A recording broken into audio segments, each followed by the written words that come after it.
Okay, and we should be live. They're working on Heliod again. We've got him down to 135 cards, so 75 more cuts, and he will actually be good to go.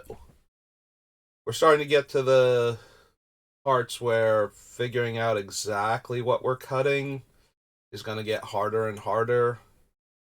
I need to start removing things that I really want to keep in the deck. So, this is going to be more and more difficult the closer we get to a finished deck. But at the end of the day, we will have a what I think is going to be a very, very powerful deck. Like so many, so many dumb cards. Honestly, I wonder if we don't want repeal as I'm scrolling through. I didn't put it with the removal, even though I bothered to put Cyclonic Rift with the removal.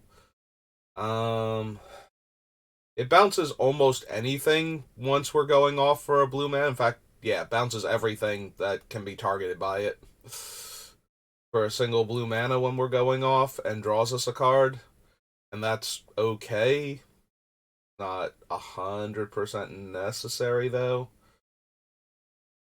So I'm thinking maybe it can go.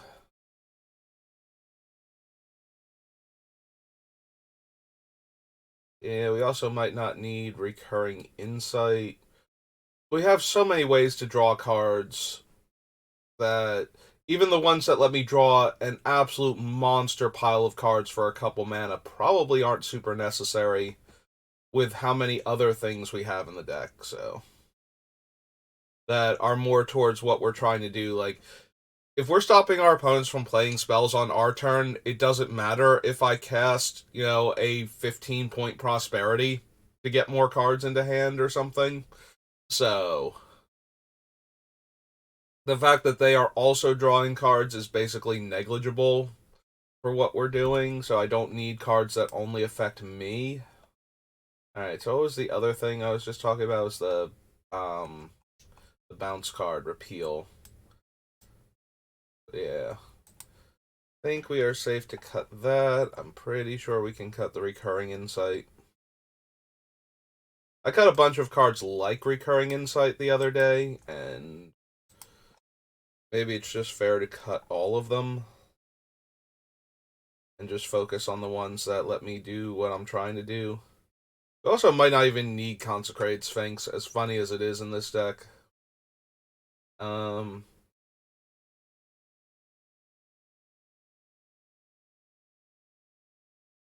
hmm. Yeah, Consecrated Sphinx, like, we're making everybody draw cards, so I wanted to put it in because, we make all of the opponents draw 7. We get to draw our 7 plus 7 for each of them, so we get to draw half of our deck just for having Consecrated Sphinx in play, and then a Scroll Rack gets us the other half of our deck, and we win. Because we have access to literally every card in our deck at that point.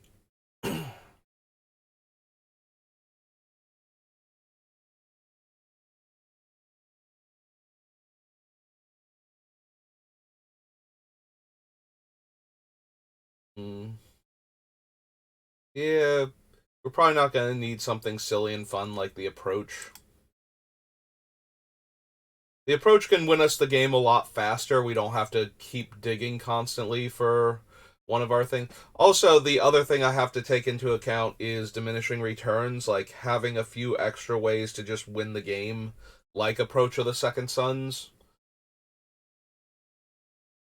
is actually a thing because of the 10 random cards that get exiled every time you cast returns, so maybe I still want it. Or maybe I'm just going to have to give up on that and, hope that I don't exile everything that I need to win the game when I'm going off. It shouldn't be that big a deal, but every once in a while it's going to happen. It's just going to randomly work out that way. And it's going to feel silly when it does. Yeah, see, I'm much better off with Finale of Revelation than I am Recurring Insight.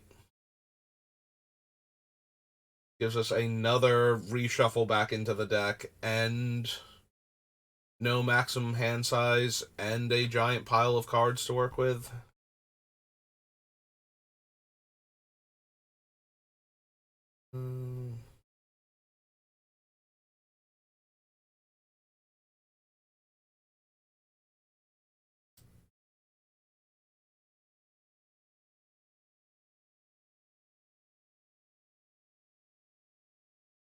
What else are we gonna cut? Desperately do not want to cut Mavinda, because she's just silly. This deck especially.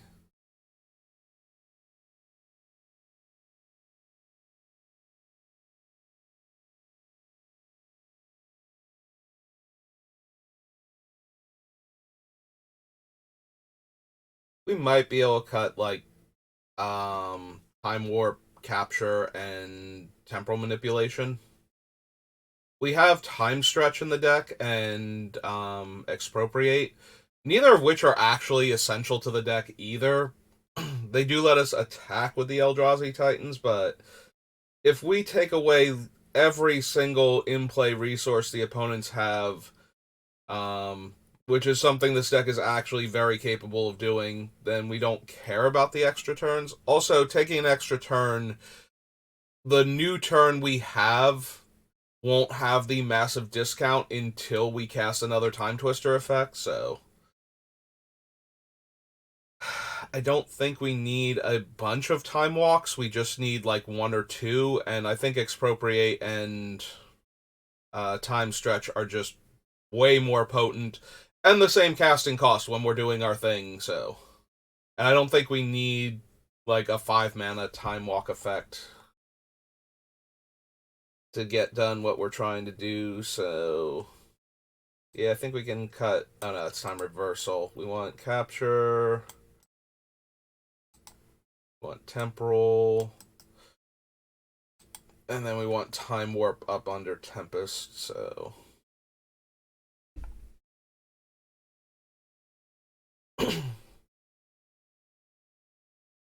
You're keeping all of these for now. Abandon. We probably don't need any of the clones for copying Heliod.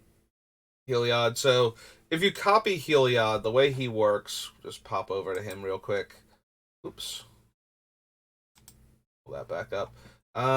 So spells you cast cost one less to cast for each card your opponent has drawn this turn.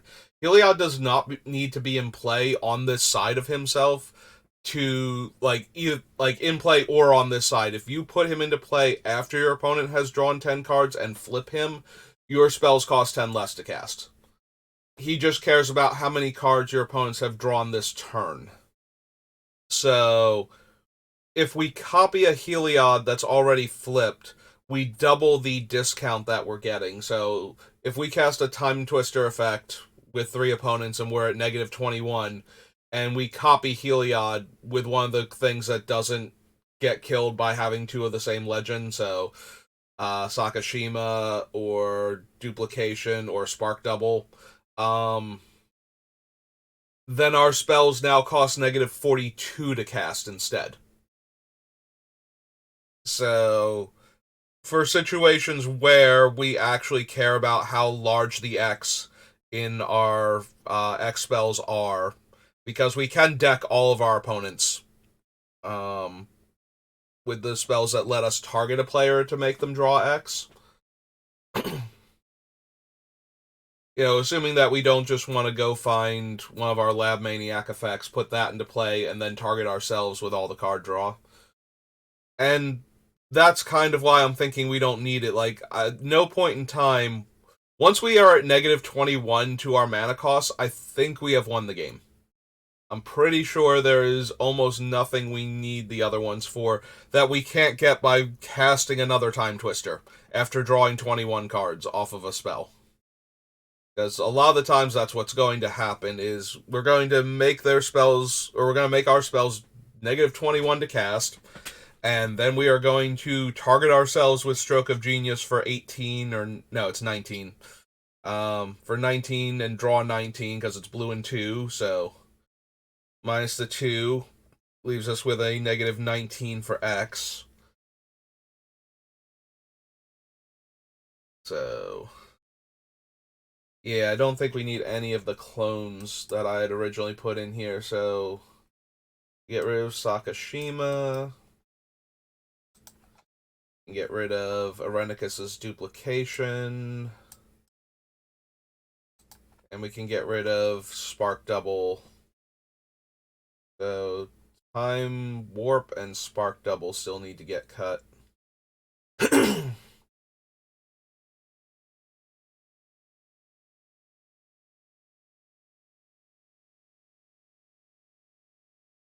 Guardianship, Tidal Barracuda. Yeah, we can probably get rid of Muse Vortex. We already have Settle the Score and um, the other one, Finale. That can only affect us, so having another one that only affects us when we can use any of the other ones that can affect any player to let us draw all these extra cards, probably okay. Let's get our Spark Double gone. It is. And Time Warp.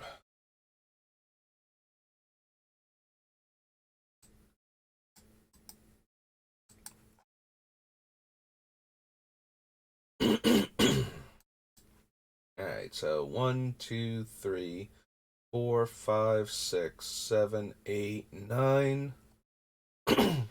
So 126. Yay, we're almost to the part where we only have to cut half of the cards still on the list.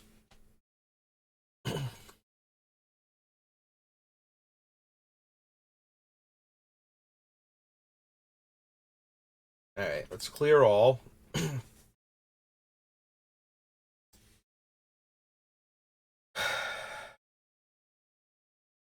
Alright, we can probably leave in the Metamorph because of the other things it can copy, but let's get rid of Copy Artifact and Sculpting Steel. They're just extra copies of the colored mana sources, and I would rather cut them first and leave in the lesser colored mana sources like Belwar Stone, Arcane Signet, all of those things, because we can cast them early to ramp in order to set this up, and then we can cast the big ones. Like, the primary reason for running Copy Artifact, Sculpting Steel, and Metamorph is that we can copy something like Gilded Lotus or um, the Staff of Eternal Dominion or whatever it's called from the Warhammer set. Staff of Eternal Glory, something like, or Scepter. It's a scepter because they spell it weird too with the R before the E. Um, but yeah, we want to copy one of those so that way we have 3 more colored mana on the turns that we're trying to go off. And while that's good, it's only good while we're trying to go off, and we need more colored mana, and we didn't draw one of the things that will give us, like, basically all of our colored mana back, like Palinchron or Reality Shift or the one from Urza Saga, Turnabout.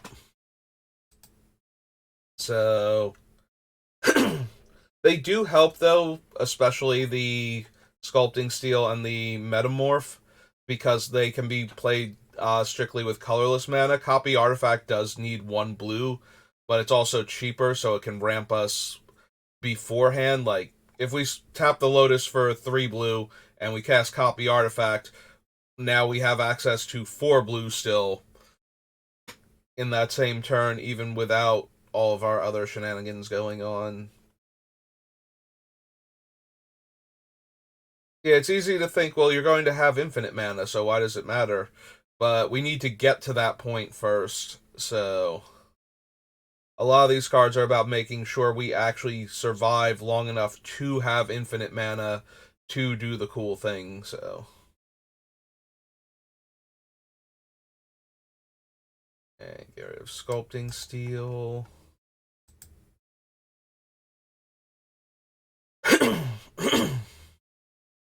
Alright. We are almost to the point where we get to cut half of the remaining cards and be really sad about all of the things we just cut from the deck. Do we actually need Archmage? I'm inclined to say no. Like, Archmage was better when we were planning to do all the cool things on the opponent's turn, but I don't think it's as strong. Like, we already have several cards that will stop opponents from being able to cast spells at all on our turn. So that means that there's only, like, morph creatures, basically, that could be in play, that they could turn face up to interrupt our turn at that point with a lot of what we have. I think one of them even shuts that down because it won't let you activate creature abilities. And while Morph does not use the stack, it is definitely an activated ability of a creature. Or special action that you can activate from a creature. I'm not 100% sure that that's correct now that I said it out loud. It's like, I know it's a special action, but it's also an ability, right? Like, Humility takes away Morph Creature's ability to unmorph. I believe that's true. So if you can't activate a creature ability, it doesn't matter that it doesn't use the stack. It just matters that it's an ability on the creature. So, anyway, I don't think we need Glen Elendra anymore.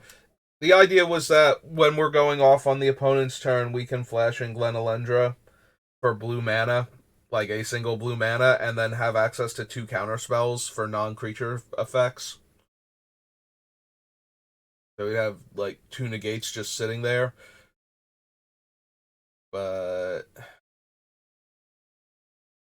guessing we don't need. Yeah, the Consecrated Sphinx is silly more so than it is good here. Like, we're already drawing all of the cards forever.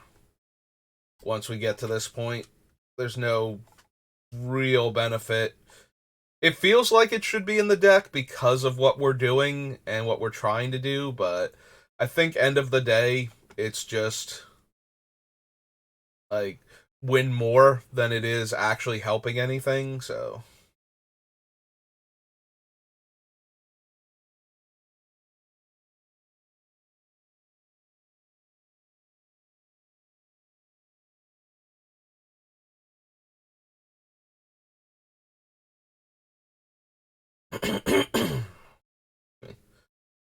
Alright, we did cut the Isochron Scepter, right? I go Isochron. Yeah, we got rid of that one, so I think we can get rid of Dramatic Reversal.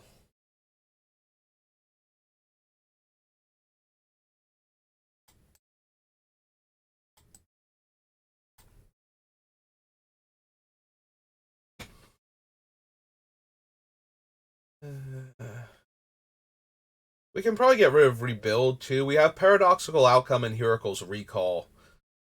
I don't think we need the other one also. So, yeah. Alright, let's get rid of Rebuild.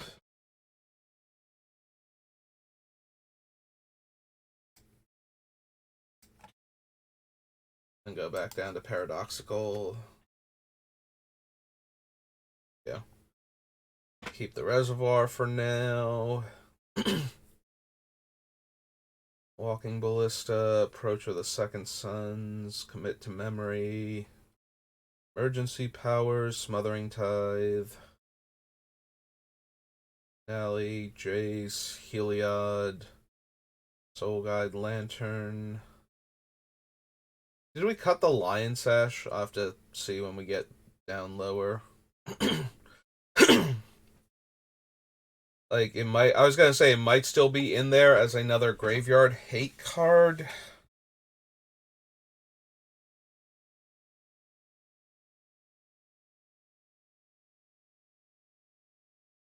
Yeah, the Lion Sash is eating up too much of our colored mana when we're using it. So that means we can't really use it when we're uh, doing our cool thing because we need all the colored mana we can get to cast the other spells. Mostly blue too. This deck is very, very blue hungry. It is very light white, so yeah, I think we get rid of the Lion Sash. I think Heliod is like the main white spell we care about casting. So I'm not even sure. Okay, we have like a couple of our wrath effects have double white too, and even then most of our other things are in blue. We can probably cut one with the multiverse. We're drawing so many cards. The original idea was that with a future sight effect, we would also have access to and constantly shuffling the deck with time twister effects. We would get one extra card every single time, and with the multiverse, we could ignore the colored mana on certain spells that we might want to cast, like once per turn. So that would give us one more way to do the thing. Basically, like if we could cast Palancron for no mana instead of double blue and untap a bunch of our colored mana sources, we would get back the resources that we needed to cast the other spells that we need to in order to actually win the game. This deck is very much similar to Storm, and more so because you can't see where your mana is some of the times, like what mana you're going to need, rather. You can see where your mana is, you can't see where the mana you're going to want is. Like, you're going to draw 7 random cards a lot of the time, and suddenly find yourself needing, more blue, even more blue than you thought you would, or actually needing the white mana and not having all of it in your mana pool and your untapped mana sources to work with.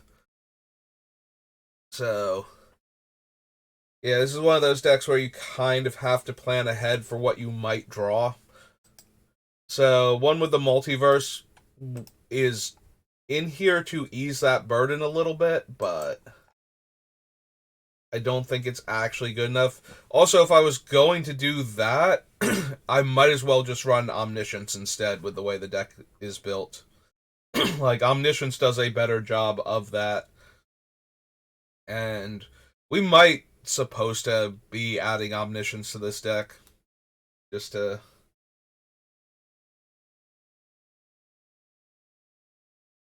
get that one extra way to win the game into the deck.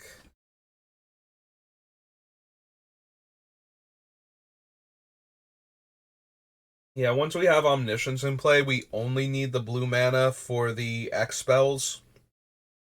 And on the bright side, we don't even need that for even the score when we need to draw a bunch of cards, so there's that. Hmm. Yeah, all of these cards that we know we wanted to cut. Now I'm thinking about adding another card in. Yeah, we saw Omniscience in the other M set it got reprinted in, and I mentioned that we probably want it, and then I think we glossed over it in M13, so which I believe is where it's from, because that was the Bolus themed. That was the earlier Bolus theme set where they reprinted the Planeswalker one from Lara Block.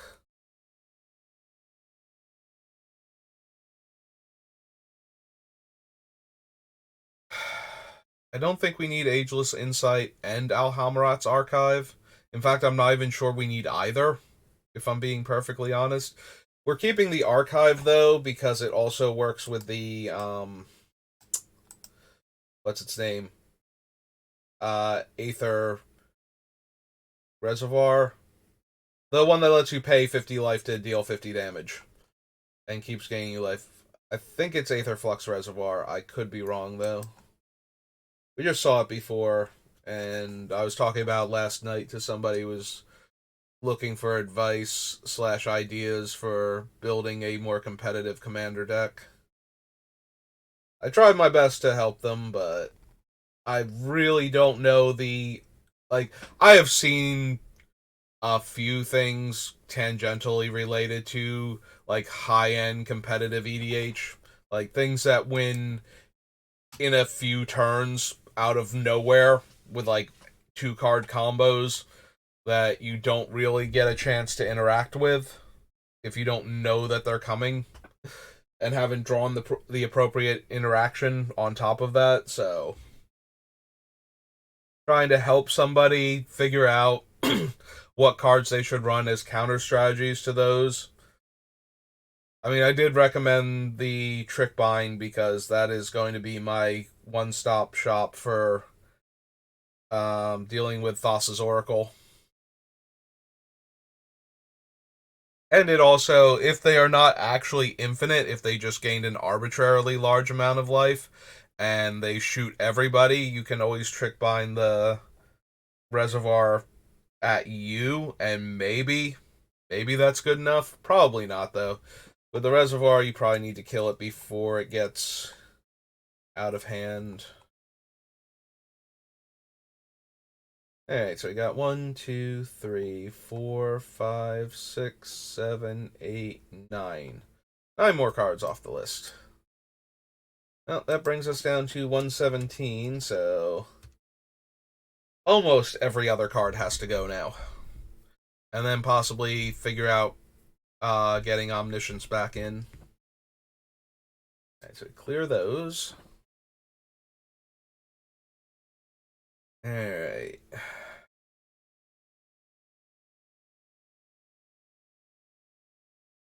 $57 cuts. What else do we not need? And probably, I'm thinking we can probably cut Basalt Monolith since we only go up mana and up colorless. There's a real chance I should be cutting the colorless mana sources that aren't Soul Ring or Mana Crypt.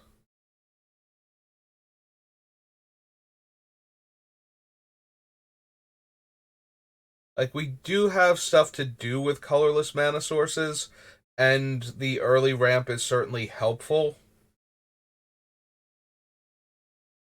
But we don't have a ton to do with them once we're going off, so like the main thing to spend colorless mana sources on when we are going off is going to be Equilibrium. There's also technically Walking Ballista, and I feel like there was one other card. Oh, Urza, Lord High Artificer. But we might not even need Urza. Like, hmm. Yeah, maybe we don't need. Here, we have our mana rocks down here. Let's go take a look at what we have.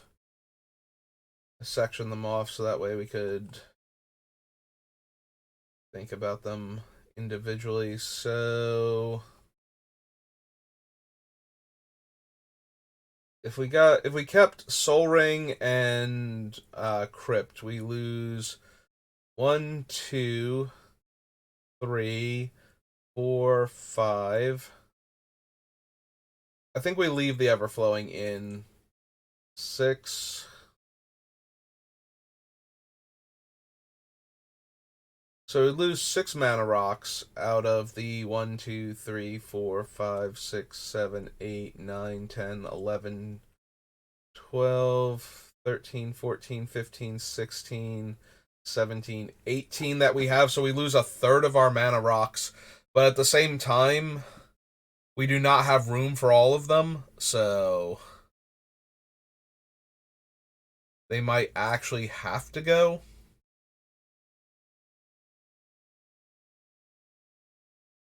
Also, maybe we lose Coveted Jewel.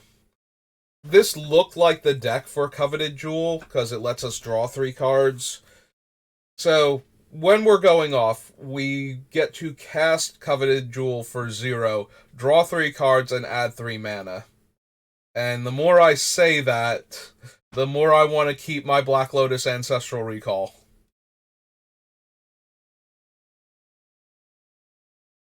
But yeah, that is basically what Coveted Jewel is doing in the deck, is when we are going off, it is a Black Lotus and an Ancestral Recall at the same time. That we can untap for more Black Lotus mana or bounce back to our hand for more Ancestral Recall card draw. And when I say things like that, it really makes me want to not cut the card. Like, drawing my entire deck is less appealing than drawing 3 cards and adding 3 mana of 1 color. Because, well, I do put Ancestral Recall above Black Lotus.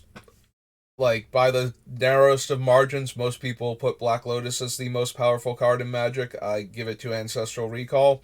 Black Lotus is still the number 2 card on my list, and stapling them together and knocking the blue mana off of the cost really makes me want to leave this thing in here just because of that.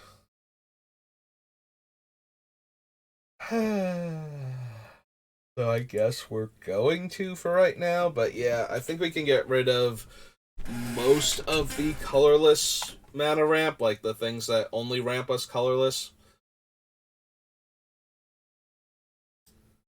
Yeah, we'll get rid of Basalt Monolith, Mana Vault,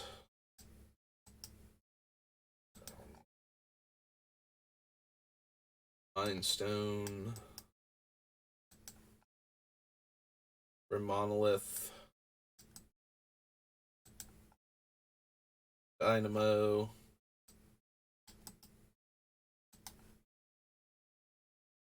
we leave the Chalice in, we get rid of Hedron Archive.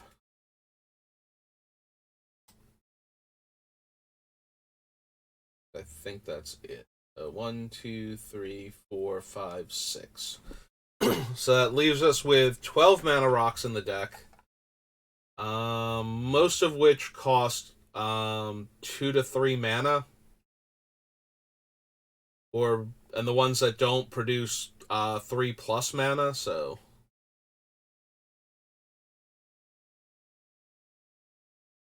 we should still be okay to ramp with what we have. Maybe I can make room for like an Azorius Signet or something, but 1, 2, 3, 4, 5, 6. Okay. So Basalt. Or I guess we start with Hedron Archive. Yeah, we start with the lower ones first and just work our way up. So Hedron Archive gone. Grand Dynamo.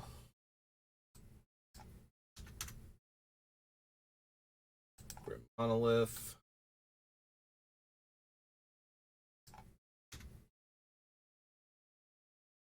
Zone.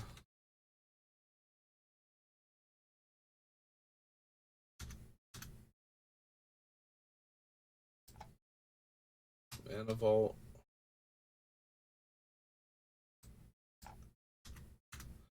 And Basalt Monolith. Alright, so that's 6 cards gone. That leaves us with 111. So 51 more cuts. Goodbye, colorless mana sources. I will miss you.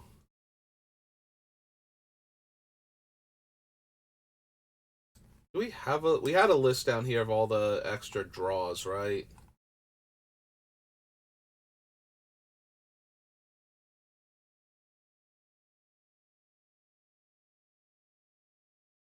So we have Brain Geyser, Prosperity, Stroke of Genius, Skyscribing, Fascination, Finale, Even the Score, and Drown in Dreams. I'm wondering if we can get rid of Brain Geyser, is the thing. Like, we have Skyscribing, Fascination, and do we have any others to make everybody draw cards? No, so we only have those two.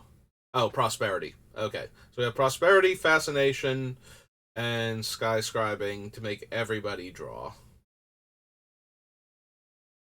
And then we have Drown in Dreams and Stroke of Genius. That only cost a blue and make players draw X cards, and even the score, I can knock all three blue off of it for this deck. So yeah, I think the double blue and Brain Geyser should. We're going to need to cut at least one of the cards down here because if we keep all of them, then we have to cut another card for each one we're keeping. So I think Brain Geyser is the worst remaining one. So go ahead and chop that off, bring us down to 110. Alright. We might wind up losing Heracle's Recall, leaving us with only Paradoxical Outcome. Which, considering what we're planning to do with Heracle's Recall, Paradoxical Outcome is just way stronger. It does help, though, that we could bounce something like Null Rod or anything else that's stopping us from going off. That's an artifact. Yeah, we do have to watch out for any of the things that won't let us draw extra cards. Narset's like the big one because she only affects opponents, but we do have to worry about other thing. That's true. I did remove Repeal because I didn't think we needed it for anything, but that was another out to Narset specifically, which our deck does not have a ton of ways to get rid of her. We have Slash the Ranks and Generous Gift, and all will be dust, or all is dust. I think are our primary ways to get rid of Narset. Because she does wreck this deck super hard.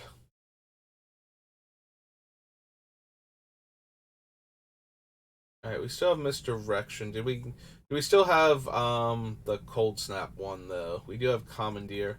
I'm wondering if we don't need this one. Gaining control of the spell and changing the targets is fine. But it's two cards out of our hand that are gone forever. With how this deck works and how many times I want to be able to recycle my things, I think it's a little bit much to ask. Like, if you have to, you have to, but we already have that option with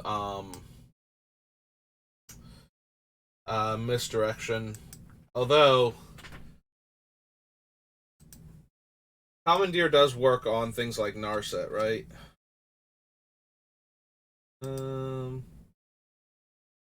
In control of target non-creature spell. So yeah, we would steal their Narset if we hit it, or any of the other problematic cards. It won't work on Notion Thief though. Like, we can't commandeer a Notion Thief since it's a non-creature spell.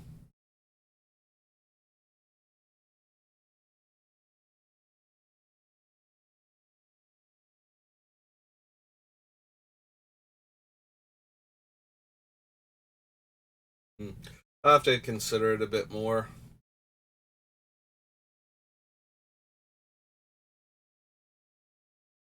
Mind Chalice, All is Dust, Kozilek, Reality Spasm, Training Grounds, Metamorph still in.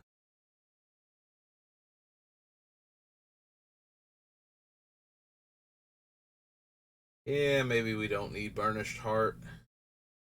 We ran pretty hard with artifacts to begin with, so getting 2 lands for 6 mana, possibly spread out over 2 turns, is fine. But I think we have enough other ramp that we don't need Burnished Heart.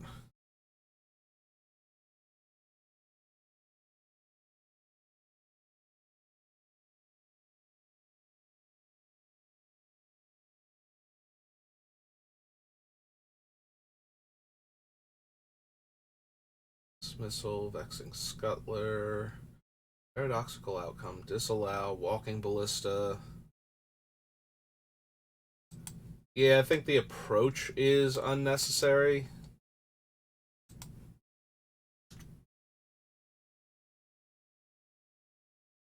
Heaven's Veto, Finale, Jace, Heliod, Asa.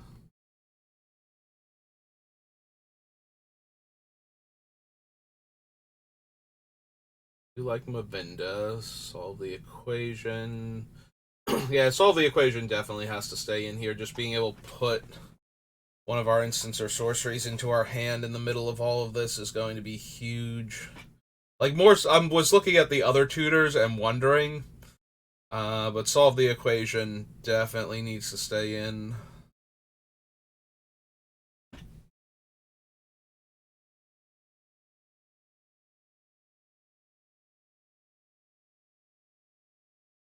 Appropriate. Recruiter of the Guard. What does Recruiter actually get for us? Recruiter is toughness based, right? Because the Imperial Recruiter was power based. Recruiter the Worthy of the Guard. With toughness 2 or less. So what can we actually get with Recruiter at this point? Here we're at 108. Bump both of those off. Alright, almost definitely not a creature in the early sets because early magic creatures were terrible. Alright, we can't get Palinchron. Can get Sad Robot for what that's worth. That's 1. Still 1.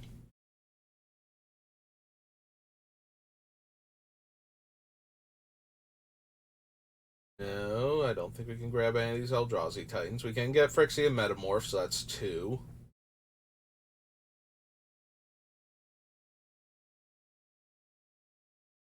No, no, no, and no.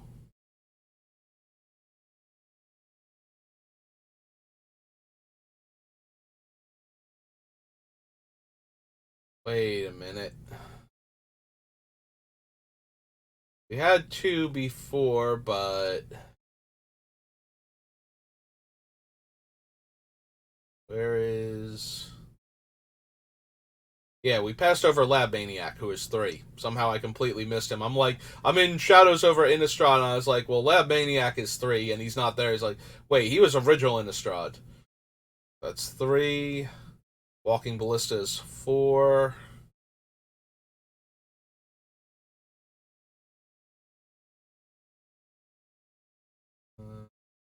Can't get her. Can't get Mavinda.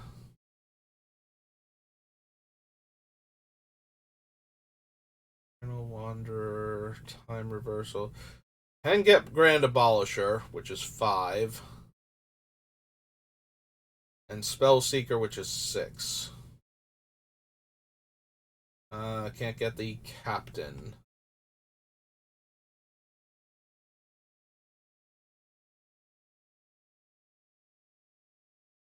Can't get Tygum. Or the Barracuda. So we can get 6 cards in our deck, and like 3 or 4 of them, like 3 of them are really, really good for what the deck is doing, and one of them is certainly like high end in the deck. Like, I think Spellseeker is the one that's not quite in that S tier that the other ones are. Like, Grand Abolisher stops our opponents from casting spells on our turn. It's kind of a thing we want to be able to do. Lab Maniac is one of our win cons, so that one, being able to get him is really important. And Walking Ballista, because of what we can do with Equilibrium, should be more than enough to kill most opponents. So yeah, those are like the big 3 that we can get, and then getting Spellseeker to be able to get one of our cheaper cards, especially Merchant Scroll. to go get like another blue instant, because at the very least, emergency powers is an instant. Also, I believe we could get commit from commit to memory at that point, if nothing else.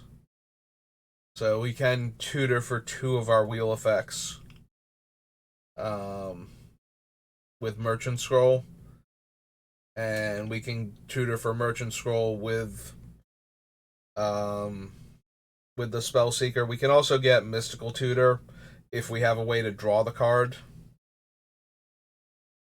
that doesn't shuffle. So we can guarantee we hit one of the things that we need in order to win the game.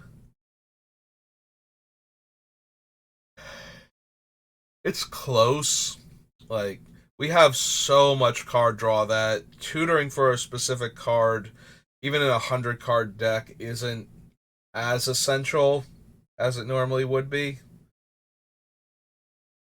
The only thing I like about the recruiter for the guard is that it's getting things that our other tutors can't get.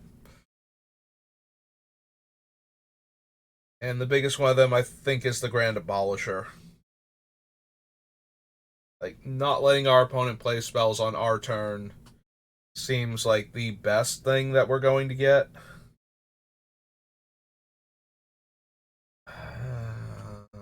Hmm.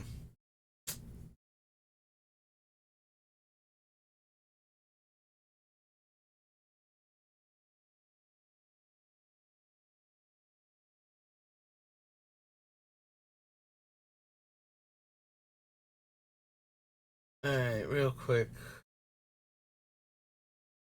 We have been looking at ways to protect Heliod before. So, flawless maneuver, guardianship, definitely. Force of negation, probably. Pact of negation, definitely. Misdirection, probably.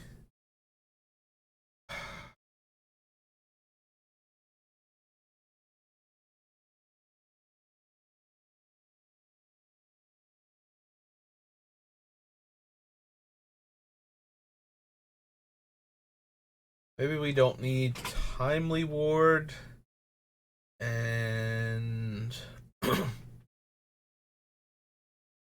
maybe we don't need.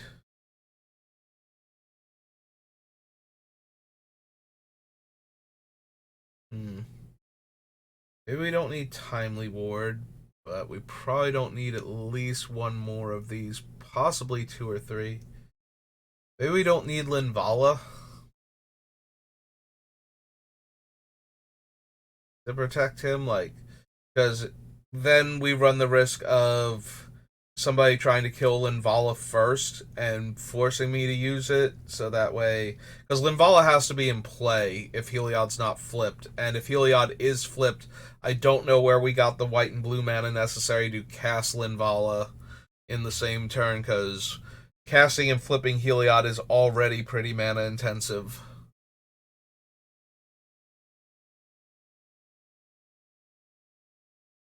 The fact that it has to be white and blue to protect him at that point for Limbala.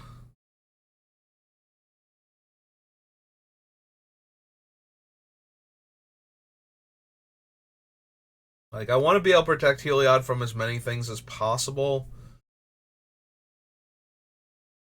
I think Slip Out the Back and Teferi's Protection are the best for ones I'm going to have to use mana on. So we get rid of the, because both Protection and Slip work against literally everything that could kill Heliod. And they don't run the risk of flipping him back over that an exile effect would do.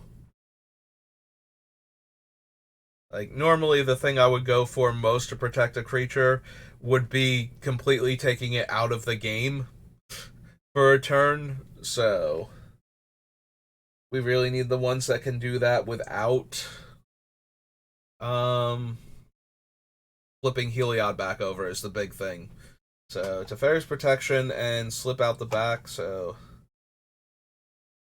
the only thing I liked about Timely Ward is that it was an enchantment, and if Heliod got killed out from underneath it, when we cast him again, we would be able to bring it back and have it available to protect him again. But that is pretty mana intensive, so maybe we just don't need it.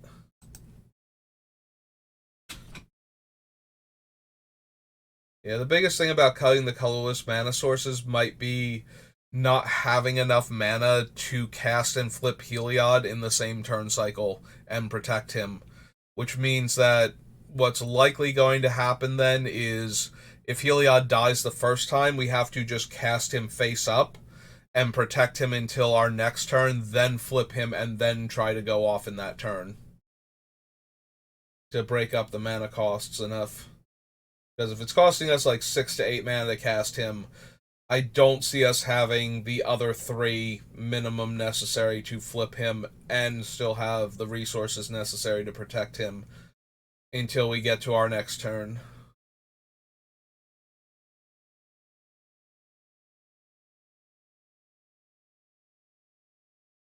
Alright, so that was Timely Ward, which I think we can get rid of. Yeah, I think we can get rid of Linvala too.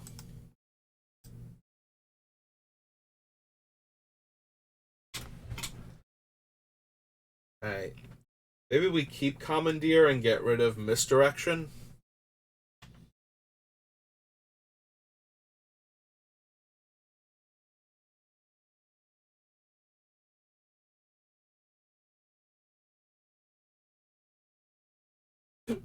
Yeah, I'm not thrilled with removing 2 cards in my hand for Commandeer with this deck, despite all the cards that I draw, because I'm only really drawing a ton of cards on the turn where I'm going to win the game anyway. So, in the meantime, I need all of these cards to protect Heliod and get him flipped, so that way we can start forcing opponents to draw.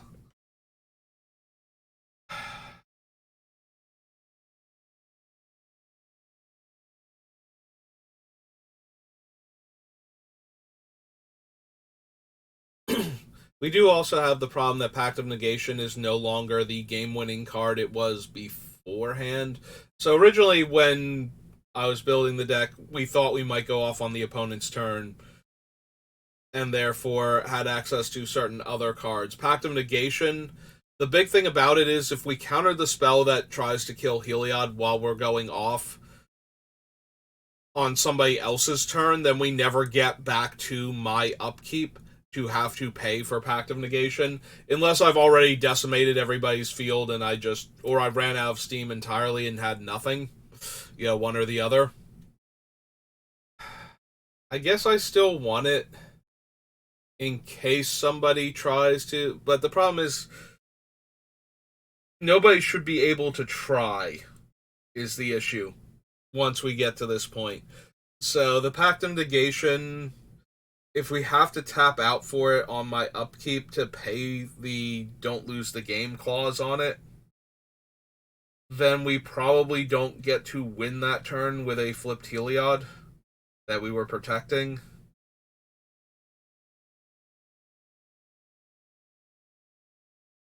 Because if we have Teferi, Barracuda, or Grand Abolisher, the opponent literally can't cast the spells that we would target with Pact of Negation.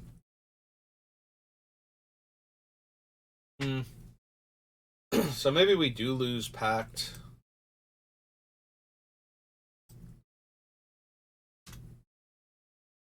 We lose Pact, we lose... Yeah, we probably lose the I feel like we have to lose the Misdirection or the Commandeer, or maybe both. It could even be that it's both. And then just have to lean in on the other counter spells that we have. Because we do have a lot of counter spells in the deck. So let's see.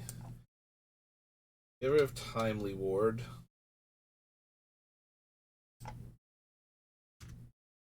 Get rid of Linvala.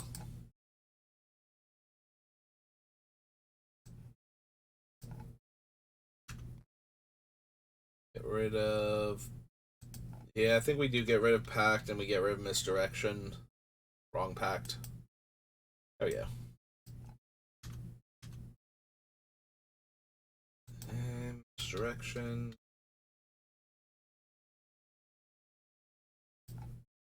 Alright, so get rid of all of those.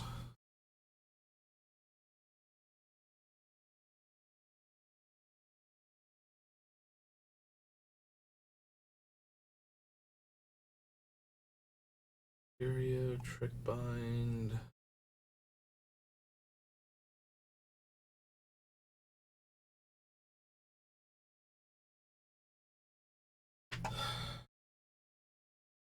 One, two, three, four.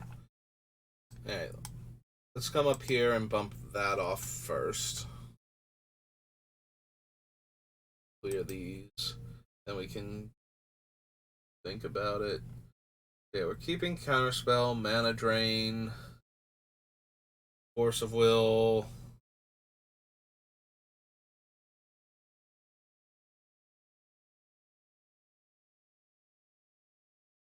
Maybe we don't need Intuition.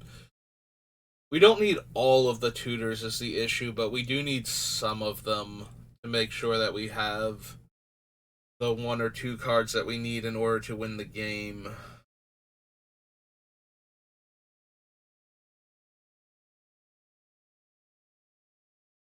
And most of the effects that I super care about in this deck, we have like two redundant things like Grand Abolisher, Teferi, and Barracuda. We have way more than three different Time Twister effects. We have way more than three different counter spells we could go grab. So whatever we needed, I'm pretty sure we can Intuition for it. Three different creature removal spells, three different artifact or enchantment removal spells. Uh,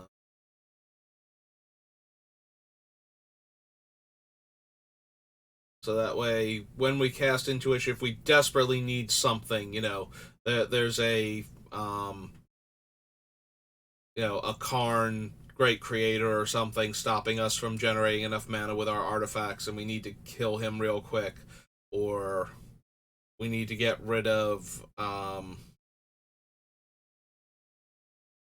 don't know, like a Torpor Orb or type effect to get Palancron to go infinite. We should be able to tutor for what we need with Intuition.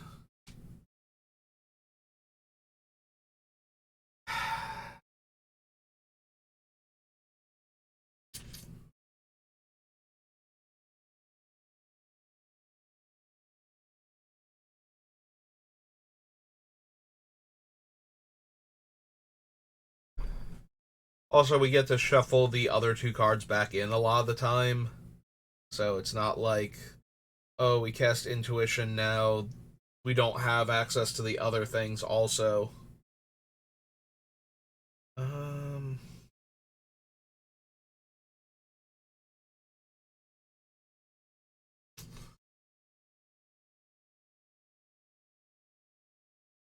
Yeah, we're getting to that point where everything that I look at to cut is just like, I really, really want to keep this in the deck. Like, it's doing a very specific thing that I want.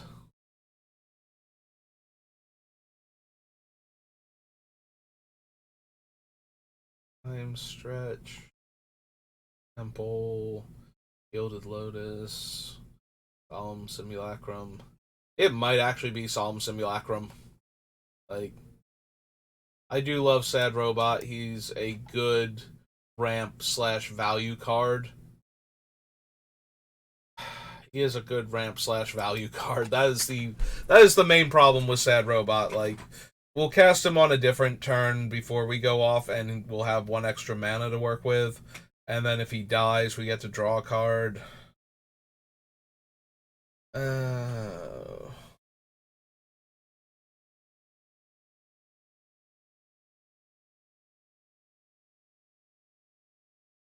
Fairy, Return to Dust. Brickbind, Path.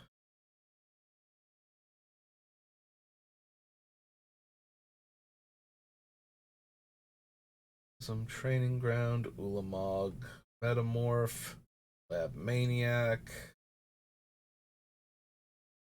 Clonic Rift, Supreme Verdict. I don't know, maybe it is Metamorph? Like, we cut the other two. Metamorph is the most versatile out of the group. Um,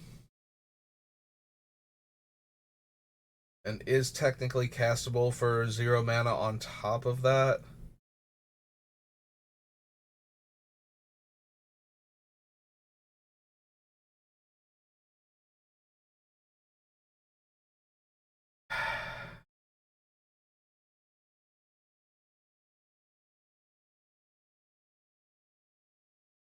Clonic Rift, Supreme Verdict, Enter the Infinite, Astral Cornucopia, Fascination, Conduit of Ruin, Sanctum of Ugin, Ulamog, Kozilek, Emrakul, Vexing Scuttler, Walking Ballista, Commit Memory.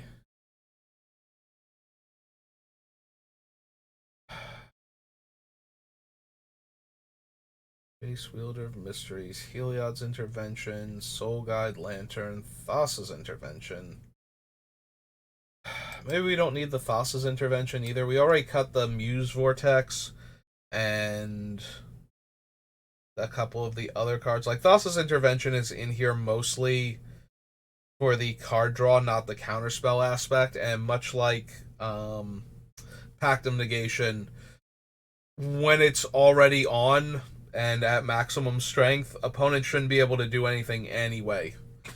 So, yeah, let's just go ahead and cut Thassa's Intervention.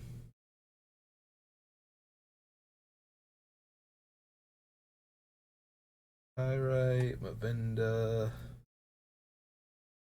We might wind up cutting Mavinda, which makes me sad because she's amazing in this deck. Like, actually amazing. Like, oh no, my spells, my instants and sorceries cost +8 to cast from my graveyard. However, will I find enough mana to cast them now? You know, as I'm sitting on a -21 casting cost. Like, that seems so good, and there are time twisters we can cast from the graveyard because they don't exile themselves initially, they just wind up in the new graveyard, and then Mavinda would let us recast them again, especially actual time twister.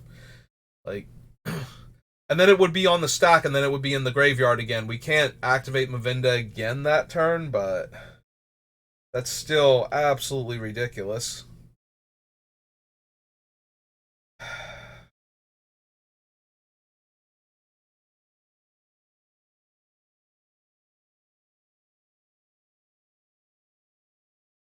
Yeah, Mavinda is silly. And I definitely want her. We can keep her, but we might not be able to keep her. There's just not enough room for everything in this deck.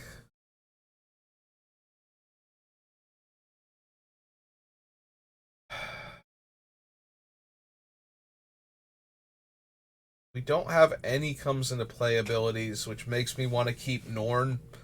Oh, right. It doesn't matter if we have comes into play abilities or not. I still want to keep Norn for the same reason that I would play a Torpor Orb in this deck. In fact, if anything, because I have no comes into play abilities, maybe Norn should be Torpor Orb. Um,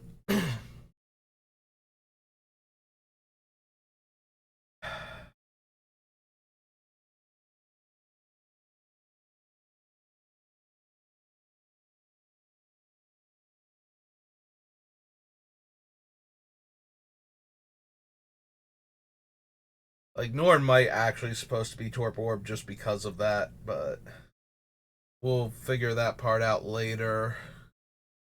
All right, I have Recruiter of the Guard. That's like, and the Spell Seeker. And Palinchron. Right. I remember this thought process before.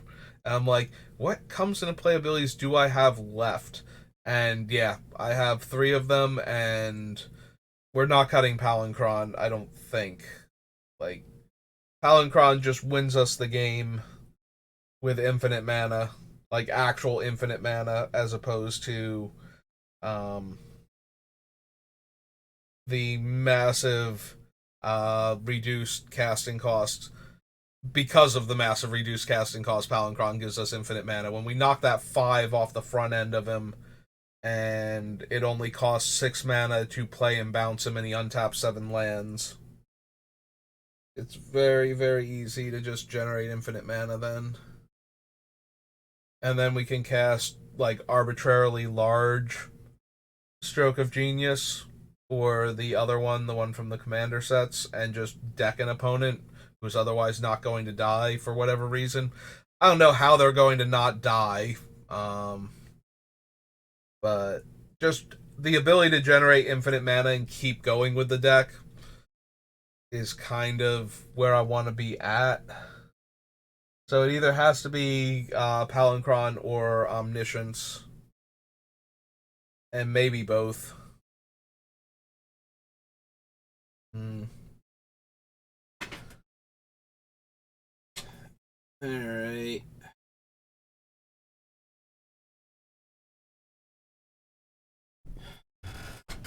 Alright, the Ranger Captain of Eos is also one of the ones that will stop my opponent from interacting with me on my turn without creatures with flash. Um, yeah, we might actually just not need Urza. I was considering it before, and yeah, we just might not actually want him in the deck. He's good, and we can generate obscene amounts of colorless mana in certain situations, so we might just be able to activate him enough to get most of our deck into play or castable. But he also has a lot of misses because of all the X spells in the deck, so.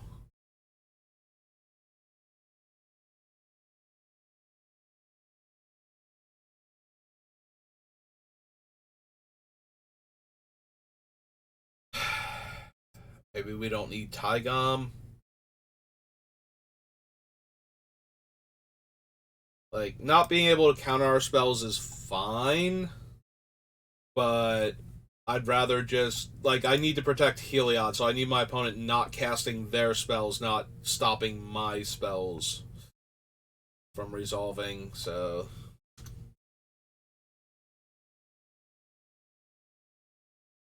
Alright, so that's 3 now.